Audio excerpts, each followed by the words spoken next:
Hai Lucukers, pada video kali ini Loka Komik akan membahas tentang alur cerita manhwa Solo Leveling. Setelah kemarin kita membahas tentang pertempuran Sung Jinwoo melawan Igris dan mendapatkan kekuatan bayangan, kini kita akan membahas tentang pertualangan Sung Jinwoo dalam Dungeon S yang amat sangat mengerikan. Penasaran? Oke, rasa kesuwen, taruh bantal, peluk guling. Kita masuk ke pembahasannya. Let's go! My name is Sung Jinwoo, and I am Sailor Moon.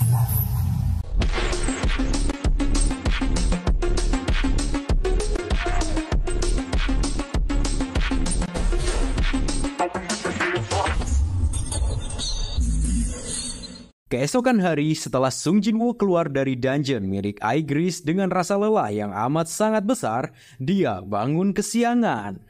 Kemudian tak berselang lama ada telepon berbunyi dari Jin Ah, adik dari Sung Jinwoo, yang mengingatkan bahwa Sung Jinwoo harus hadir dalam pertemuan wali murid dengan guru di sekolah. Sung Jinwoo pun bergegas menuju bank untuk mencairkan uangnya, serta dia pergi ke salon dan membeli kemeja rapi. Hal ini dilakukan Sung Jinwoo agar saat datang ke sekolah dia dihormati oleh orang lain dan tidak mempermalukan Jin Ah. Sesampainya di sekolah, semua orang dihebohkan oleh kehadiran Sung Jinwoo yang berubah dari cupu menjadi amat sangat tampan seperti Jungkook BTS. Keren banget dah pokoknya Sung Jinwoo ini. Dadadada. Para siswi pun meneriaki Sung Jinwoo akibat terpesona oleh ketampanan Sung Jinwoo. Kemudian Sung Jinwoo pun masuk ke ruangan guru. Sung Jinwoo bertemu dengan wali kelas Jin Ah. Wali kelas ini menyampaikan bahwa Jin Ah merupakan siswi yang amat sangat baik dan berprestasi.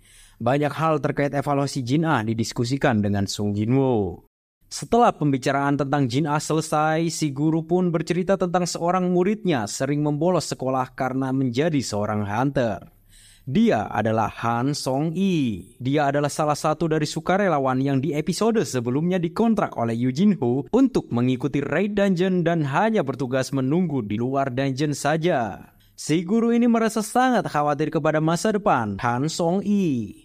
Dia meminta bantuan kepada Sung Jinwoo untuk memberikan pemahaman bahwa sebentar lagi dia akan ujian kelulusan. Si guru takut Han Song-i ini tidak lulus. Kemudian sorenya Sung Jinwoo langsung menemui Han Song-i. Sung Jinwoo menjelaskan bahwa dia adalah kakak dari Sung Jin Ah, temannya sendiri. Dia juga mengatakan bahwa rank E itu sangatlah sulit untuk menjadi seorang hunter, karena kekuatan dan kekurangan senjata adalah faktor utamanya. Namun Han Song-i ini tetap kekeh ingin menjadi seorang hunter. Bahkan dia mengatakan kepada Sung Jinwoo, meskipun berat, dia akan tetap menjadi seorang hunter dan tidak ingin kembali ke sekolah. Dia pun juga mengatakan bahwa rank Sung Jinwoo juga sama dengan rank miliknya, yaitu rank E. Sung Jinwoo pun juga tidak berencana untuk menyuruhnya berhenti menjadi seorang hunter.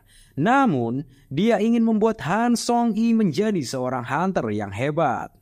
Di lain sisi, ancaman terbesar Sung Jinwoo yaitu Hwang Dong-soo pun mendarat di bandara Korea setelah perjalanan dari Amerika. Di sini digambarkan bahwa Hwang Dong-soo ini adalah orang yang amat sangat berpengaruh di dunia hunter.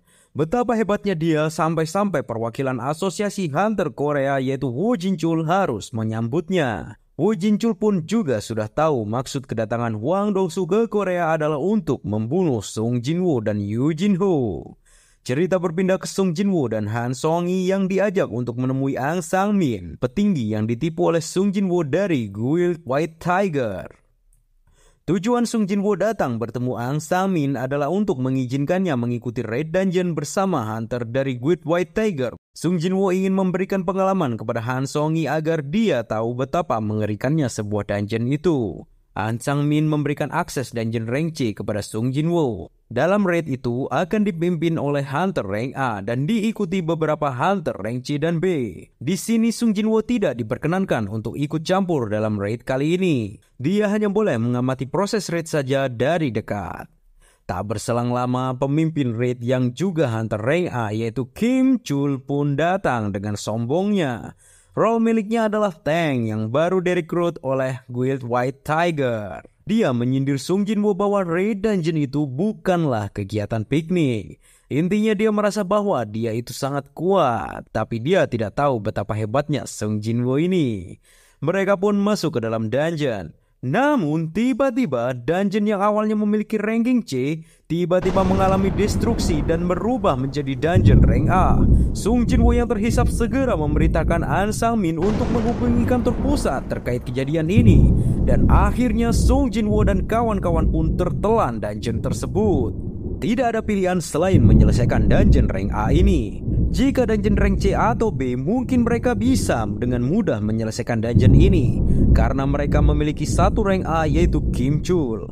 Namun karena ini adalah dungeon rank A, harusnya untuk menyelesaikan dungeon rank A membutuhkan setidaknya 2 hunter rank S dan sisanya rank A semuanya untuk menyelesaikannya. Namun anggota raid kali ini amat sangat kurang untuk mampu menyelesaikan raid. Hanya keajaiban yang mampu membantu mereka. An Sang-min pun menghubungi Baek Yeon-ho, hunter rank S dan merupakan pemimpin guild White Tiger untuk segera datang ke lokasi dungeon error. Di sisi lain, Woo Jin-chul yang sedang mengantar Hwang Dong-su untuk menuju hotel harus memutar arah tujuan ke dungeon tempat Sung Jinwoo berada. Hal ini dikarenakan Hwang Dong-su mendapatkan informasi bahwa Sung Jinwoo baru saja masuk dalam dungeon. Mereka pun memutar mobil dengan kecepatan tinggi menuju dungeon tempat Sung Jinwoo berada. Semakin runyam suasananya saat ini dengan adanya Hwang Dong-su.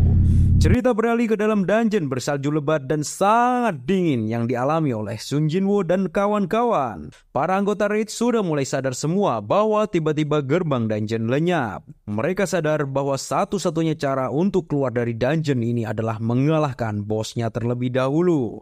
Tak berselang lama, satu tembakan anak panah es pun diluncurkan kepada mereka dan mengarah tepat di kepala salah satu anggota yang berada di dekat Sung Jinwoo. Dengan sigap, Sung Jinwoo pun menangkapnya. Namun, tembakan susulan pun dilancarkan secara bertubi-tubi. Walhasil, salah satu hunter pun tewas akibat anak panah es yang menancap di wajahnya. Tembakan itu merupakan perbuatan dari Elf Eyes. Di luar dungeon, Baek Yeon-ho yang telah datang dibikin terkejut akibat dungeon yang berubah menjadi dungeon merah. Terdapat gangguan yang mengakibatkan kerusakan penempatan dungeon sehingga yang semula dungeon itu adalah rank C kini menjadi lebih tinggi, rank A ataupun S. Kembali ke dungeon S tadi, si Kim Chul ini dengan bodohnya memecah pasukan menjadi 2 bagian. Dia meninggalkan Sung Jinwoo dan para rank C dan membawa para anggota rank B. Namun, ada seorang hunter rank C yang bersikeras untuk ikut rombongan Kim Chul. Secara logika memang menguntungkan apabila mengikuti Kim Chul karena dia adalah rank A. Tingkat keselamatannya memang amat sangat besar. Mereka semua tidak tahu bahwa tingkat keselamatan terbesar adalah bersama dengan Sung Jinwoo. Kemudian ada seorang wanita hunter rank B tiba-tiba ingin bertukar posisi dengan hunter rank C tadi untuk mengikuti Sung Jinwoo. Dia ini memiliki feeling yang hebat dalam melihat seseorang. Kim Chul dan rombongan pun bergerak ke sarang para Ice Bear. Sung Jinwoo dan kawan-kawan bergerak menuju hutan. Sung Jinwoo membagikan jaket kepada para rombongannya agar tidak kedinginan. Mereka pun terkejut karena bagaimana mungkin seorang hunter mampu menyimpan inventory atau barang yang tak terhitung jumlahnya. Tak berselang lama muncullah seekor Ice Bear yang menghadang jalan para rombongan. Mereka pun panik dan berusaha untuk menyerang Ice Bear tersebut. Namun Sung Jinwoo mencegahnya dan mengatakan untuk menyerahkan semua padanya saja. Sung Jinwoo akan pastikan bahwa semua rombongan yang ikut dengannya benar-benar aman. Sung Jinwoo pun bersiap untuk menghadapi Ice Bear dan melompat ke atas untuk menghantam Ice Bear tersebut. Kemudian dilayangkanlah satu pukulan tangan kosong alias bogem mentah ke arah kepala Ice Bear tadi. Dar! Langsung tumbang si Ice Bear ini dengan satu pukulan oleh Sung Jinwoo. Semua orang pun terkejut bagaimana mungkin seorang hunter rank E mampu menghajar monster Ice Bear yang bahkan rank B sekalipun tak mampu menghadapinya. Kemudian Ice Bear yang mati tadi diambil dagingnya dan dimakan bersama-sama dengan api unggun.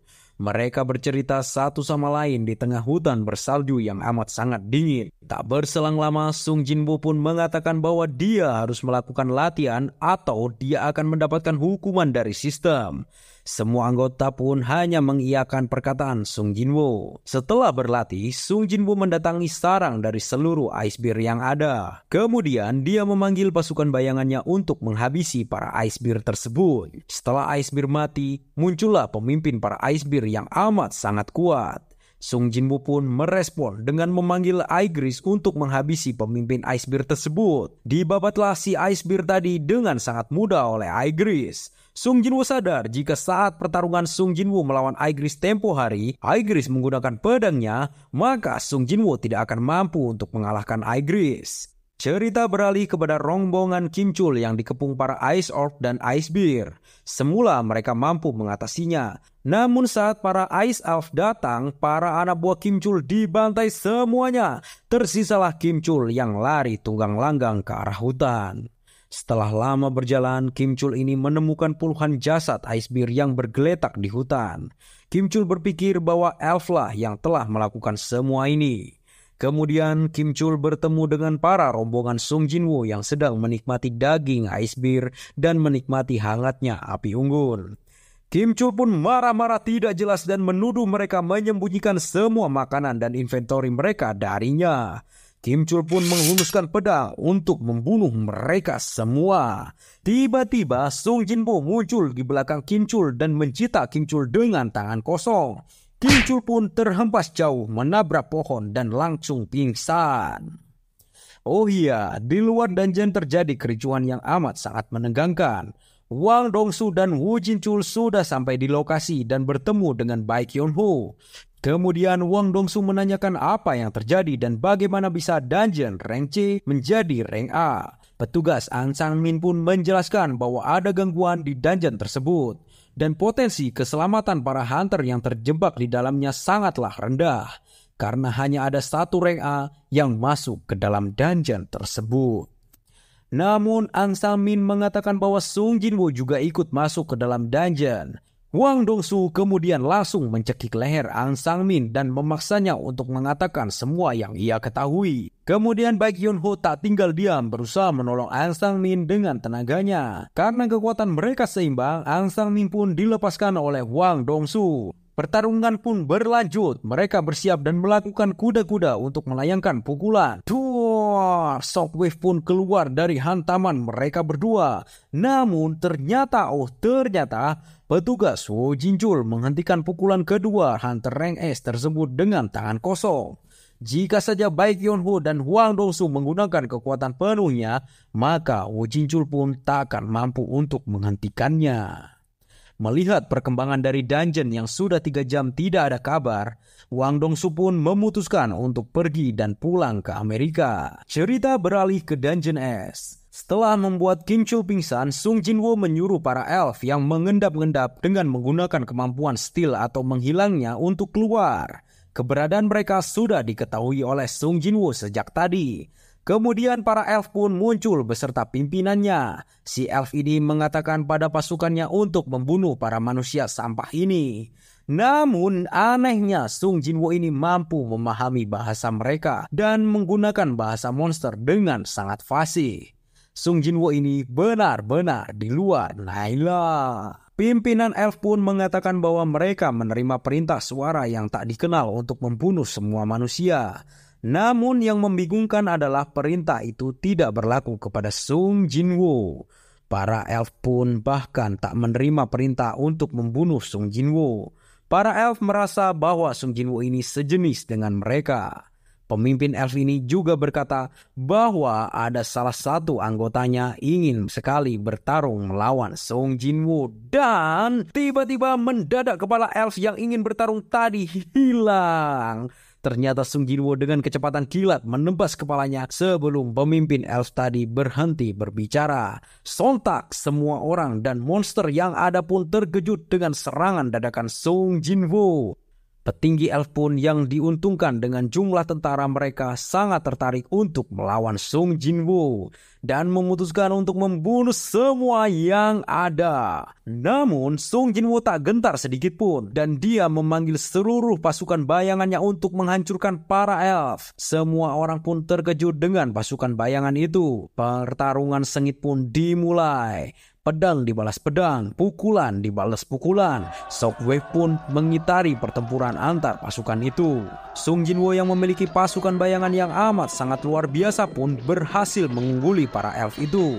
Akibatnya semua tentara elf berhasil ditumbangkan oleh para pasukan bayangan Sung Jinwoo, menyisakan sang Raja Elf yang amat sangat kuat. Pertarungan antara Sung Jinwoo dan Raja Elf masih terus berlanjut. Tebasan Sung Jinwoo pun berhasil dihindari oleh Raja Elf. Sung Jinwoo yang menggunakan dagger pun berhasil ditangkis oleh dagger milik Raja Elf ini.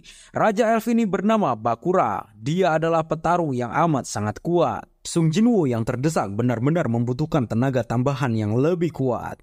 Kemudian Sung Jinwoo menemukan ide dan menteleportasikan sebuah pedang ke samping Kim Chul.